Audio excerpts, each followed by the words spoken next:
Hi friends, स्वागत है आपका आपके अपने चैनल साधन में, जहां करते हैं हम स्टॉक मार्केट को डीमिस्टिफाई।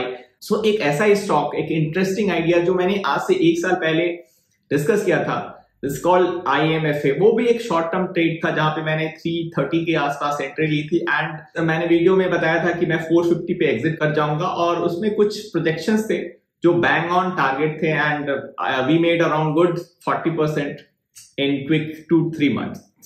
कुछ सिमिलर सिनारियो आज के डेट में भी है। आई थॉट कि आपके लिए बहुत आसान होगा ये, अगर आपने पुराना वीडियो देखा है। अगर नहीं देखा है तो go and do check this video, जिसका लिंक मैं डिस्क्रिप्शन में भी दे रहा हूं। In short, IMFA is a metal company जो कि फेरो एलॉय बनाती है। अब फेरो एलॉय क्या होता है? एज वी नो, फेरो मतलब लोहा होता है। तो लोहे को हम किसी और मेटल जैसे क्रोमियम या मैग्नीशियम के साथ मिक्स करते हैं तो उसे फेरो एलॉय बोलते हैं।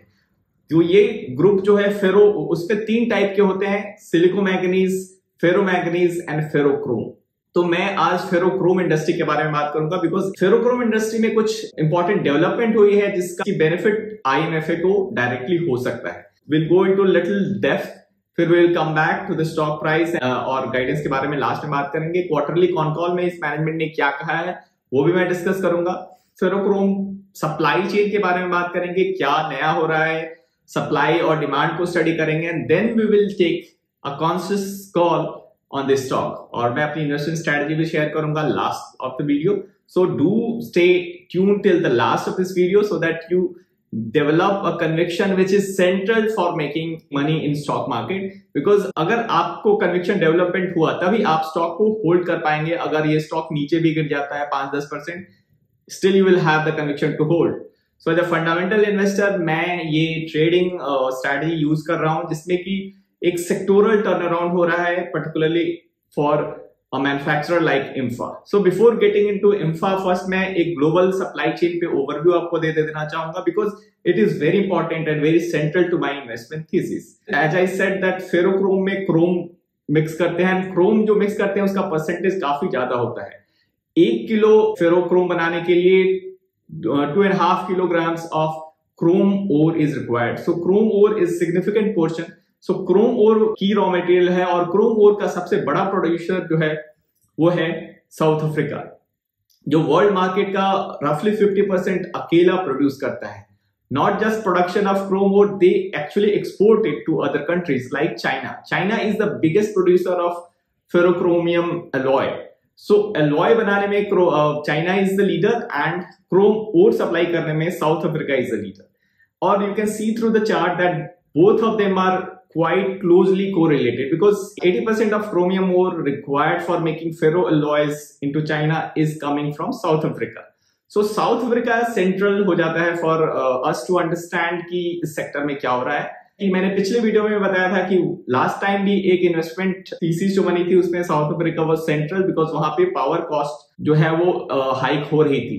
और अभी भी एक यूनिक सिचुएशन है कि साउथ अफ्रीका ने रिसेंटली अपने पावर टैरिफ को 18% से बढ़ा दिया है, रफली 19% hike. So that translate into huge operating cost for company operating in South Africa. So that's why south Africa में फेरोक्रोम एलॉय इंडस्ट्री इसलिए भी नहीं डेवलप हो पाई क्योंकि वहां पे इलेक्ट्रिसिटी क्राइसिस रही है पिछले 10 सालों से एटलीस्ट। और पिछले साल की बात करूं तो 200 दिन से ज्यादा का लोड शेडिंग के कारण शटडाउन हुआ था, जब 200 दिन तक पावर कट हुए हैं पिछले 1 साल में in South Africa. So South Africa is struggling hard with electricity problem और उसके कारण इसका इम्पैक्ट क्रोम ओर प्रोडक्शन पे हो रहा है, तो सप्लाई स्क्वीज हो रही है। एज फार आई नो, पिछले साल जो प्रोडक्शन हुई है साउथ अफ्रीका में क्रोम ओर की वो 10% कम हुई है।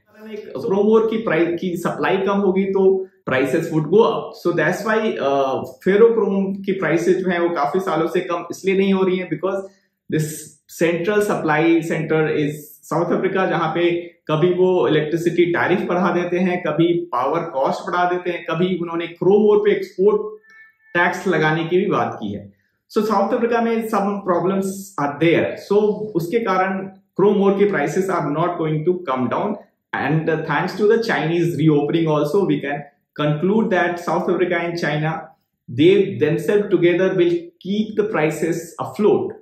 And second aspect with respect to China is that the second largest exporter to Chinese plants is Turkey, और टर्की में एक बहुत ही बड़ा अर्थक्वेक आया है, उसमें more than 20,000 people lost their life, और वहां पे टर्की में जो भूकंप के कारण सप्लाई चेन डिस्ट्रप्शंस हुई हैं, लॉजिस्टिकल चैलेंजेस नई नई आई हैं, इसके कारण वहां की जो सबसे बड़ी क्रोम और मैन्युफैक्चरिंग कंपनी है दैट इज इटी क्रोम, उसकी जो ईस्टर्न कोस्ट पे जो सप्लाई थी वहां पे लॉजिस्टिक्स डिले हो रही है, वहां पे वो सप्लाई नहीं कर पा रहे हैं, तो चाइना को दोनों साइड से सप्लाई कंस्ट्रेन हो रहा है। Turkey is a recent addition to this list.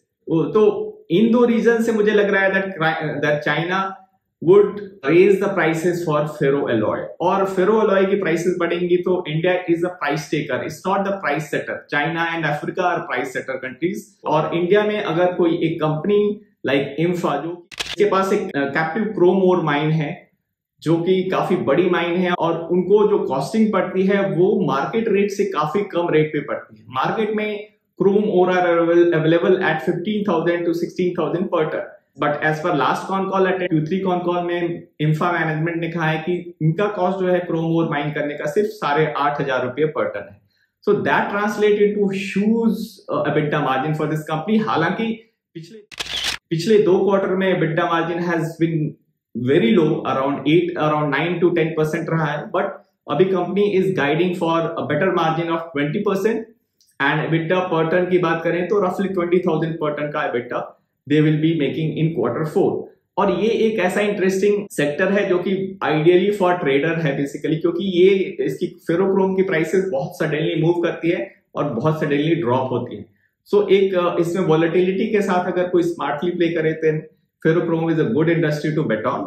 और लास्ट क्वार्टर में जो एवरेज रियलाइजेशन था वो 93,000 पर टन ही था, जबकि अभी जो हम करेंट रियलाइजेशन की बात करें तो it is in north of 1,20,000 per ton as per steel mint report I have. और दूसरी बात ये भी है कि चाइना में जो इन्वेंट्री है वो हिस्टोरिकली लो लेवल पे है, 2 मिलियन टन की इन्वेंट्री है, जबकि लास्ट टाइम मैंने जब वीडियो बनाया था 1 साल पहले तब ये इन्वेंट्री लेवल्स वर 3 मिलियन टन। सो उससे भी कम, पिछले साल से भी कम इन्वेंट्री लेवल है। So prices are expected to rise sharper than last year. So I think एक अच्छा अपॉर्चुनिटी है फॉर इम्फा जो कि उड़ीसा बेस्ड मैन्युफैक्चरर है टू स्कोर वेल। सो अगर मैं इन्वेस्टर्स थीसिस की बात करूं तो IMFA is the lowest cost producer because they have captive power plant also. 204 megawatt का कैप्टिव पावर प्लांट है, ये बैकवर्ड इंटीग्रेटेड है बिकॉज इट वाज कैप्टिव ओर भी है, पावर भी है। सो 2 सेंट्रल कॉस्ट लेवल पे इनका कंट्रोल है। हालांकि coal cost is something which is a moving part, but still as per last con call per ton coal cost consumption का जो है वो 3,500 से रिड्यूस होकर 2,800 हो गया है, एंड दे आर एक्सपेक्टिंग कि Q4 में भी और फर्दर 2,700 पर टन हो जाएगा। सो वहां पे भी पावर कॉस्ट में भी दे विल बी सेविंग। सो एक लोएस्ट कॉस्ट प्रोड्यूसर का होने का बेनिफिट इन्हें मिलेगा। That's the central to my investment thesis.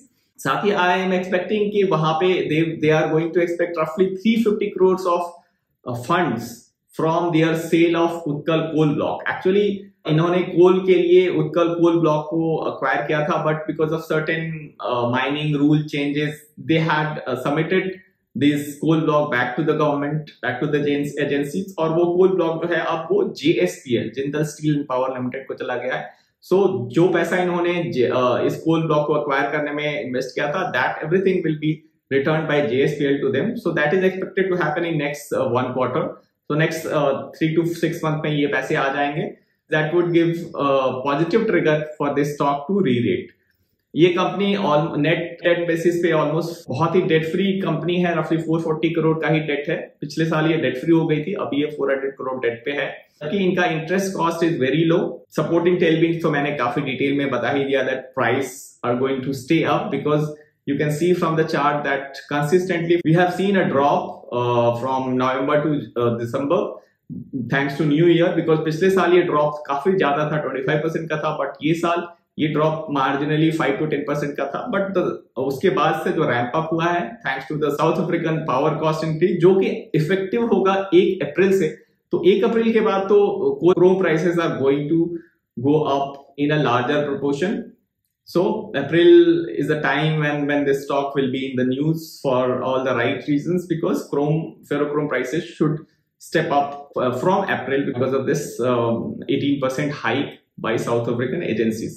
अगर वो हाइक नहीं होती है तो फिर Chrome prices would not go up, but वहां पे भी स्लाइट पॉसिबिलिटी है कि वो हाइक नहीं हो, बिकॉज वहां के प्रेसिडेंट ने रिक्वेस्ट की है वहां के जो डिस्ट्रीब्यूशन कंपनी है एस्कॉन से कि प्राइस हाइक ना करें. But let's see how it goes. But still Turkey वाला सिचुएशन इज क्वाइट रियल और उसके कारण प्राइसेस आर वेरी हाई. सो एक सपोर्टिंग टेलविंड मिला हुआ है और ऐसी चीजें हो रही हैं जिसके कारण इंटीग्रेटेड मैन्युफैक्चरर को एडवांटेज है इस इंडस्ट्री में. So that's in short my investment thesis. It's a commodity business, so the prices would fluctuate very high. So investor who wants to make investment for short term, like 3 months, 4 months, उनके लिए ये stock काफी अच्छी opportunity है, because I have loaded this stock at 310 levels and I would exit at around 400 after making 30 to 40%. Or probably I will wait for the results to come, because I'm expecting huge bumper result in Q4 FY23.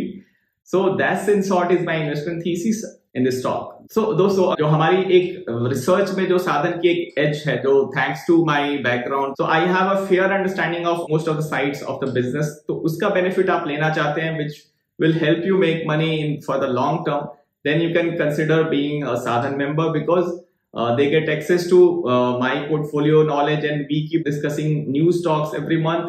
You get a guidance from me directly on your WhatsApp if you really want to keen on learning on investing, how to make money. And actually, if you want to learn, then I have a separate course called Sadhan Mentorship Program. Sadhan Mentorship Program is basically extension of Sadhan to your investing life. मैंने investing journey जब start की तो then I started reading bibles of investing, like Warren Buffett की biography, intelligent investor, one upon Wall Street, Peter Lynch, Phil Fisher, इनकी सारी book मैंने पढ़ डाली. जब मैंने उस बुक की लर्निंग को अप्लाई किया and I found success in multibaggers में वेल्थ क्रिएट करने का there is an formula. That is my finding. इसी फाइंडिंग को मैं शेयर करना चाहता हूँ थ्रू दिस मेंटरशिप प्रोग्राम. इस मेंटरशिप प्रोग्राम में you will see the action in life, because you will be investing with me and you can ask me why I am investing into it. You can argue with me. एक discussion के through हम इस method को follow करने वाले हैं, जो कि जर्नी होगी which will make you a better investor for sure. मैंने भी मेंटर्स के साथ बैठकर I learn by discussion, I learn by asking. So you are free to ask me question under this program and we will further find better and better investments. So the whole game is to understand investing as an art and as a science, because investing is both. So इस arts और science को combine करेंगे in this Sadhan Mentorship Program. You can check both the link in the descriptions. So you can be a Sadhan member if you really want to get benefit from the research what we do on daily basis at Sadhan here. And please comment में बताएं कि ये stock आपको कैसा लगा, और if कोई interesting idea आप शेयर करना चाहते हैं तो आप जरूर शेयर करें. And thanks for the love and support which I am getting on daily basis from viewers like you who are reaching out to me and sharing ideas. So Sadhan is getting stronger day by day, and thanks for the support and love. So that's all from my side. Hope to see you in the next video.